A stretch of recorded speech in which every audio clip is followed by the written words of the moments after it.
جو لوگ نماز نہیں پڑھتے ان کے رزق سے برکت اٹھا لی جاتی ہے اور وہ پیسہ ہونے کے باوجود بھی وہ لوگ پریشان ہی رہتے ہیں۔ جو انسان زیادہ سے زیادہ استغفار کرتا ہے اور توبہ کرتا ہے اس کے رزق میں اضافہ ہو جاتا ہے اور اللہ تعالیٰ اس کو رزق ایسی جگہ سے دیتا ہے جہاں اس نے کبھی سوچا بھی نہیں ہوتا۔ اللہ تعالیٰ نے فرمایا تم لوگ اللہ کی راہ میں جو خرچ کرو گے اللہ اس کا بدلہ ضرور دے گا۔ انسان جتنا دوسروں پر خرچ کرے گا اللہ تعالیٰ اس سے 10 گنا زیادہ دے گا۔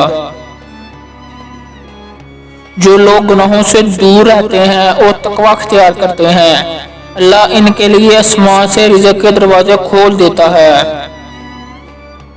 اللہ تعالیٰ کہتا ہے اگر تم میری کثرت سے عبادت نہیں کرے گا میں تمہیں دنیا کے کاموں میں الجھا دوں گا۔ لہذا لوگ سنتوں اور فرض پر ہی توجہ دیتے ہیں لیکن نفلی عبادتوں کو چھوڑ دیتے ہیں جس سے رزق میں تنگی ہو جاتی ہے۔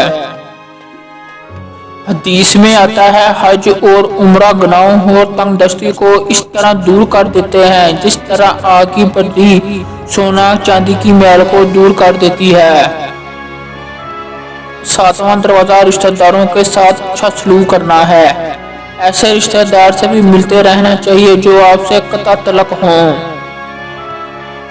کمزوروں کے ساتھ صلح رحمی کرنا، غریبوں کے ساتھ غم بانٹنا، مشکل وقت میں کام آنا اللہ تعالیٰ کو بہت پسند ہے۔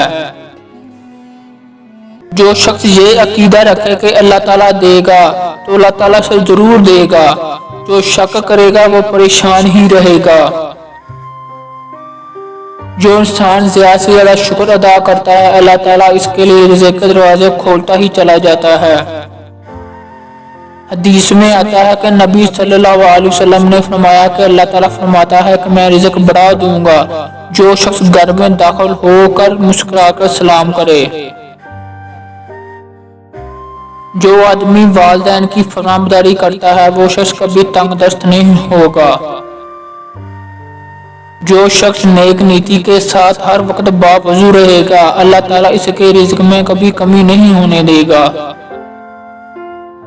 چاش کی نماز پڑھنے سے رزق میں برکت ہوتی ہے۔ حدیث میں آتا ہے کہ چاش کی نماز رزق کو کھینچتی ہے اور تنگ دستی کو دور بھگاتی ہے۔ سورۃ الواقعہ پڑھنے سے بھی رزق میں اضافہ ہوتا ہے۔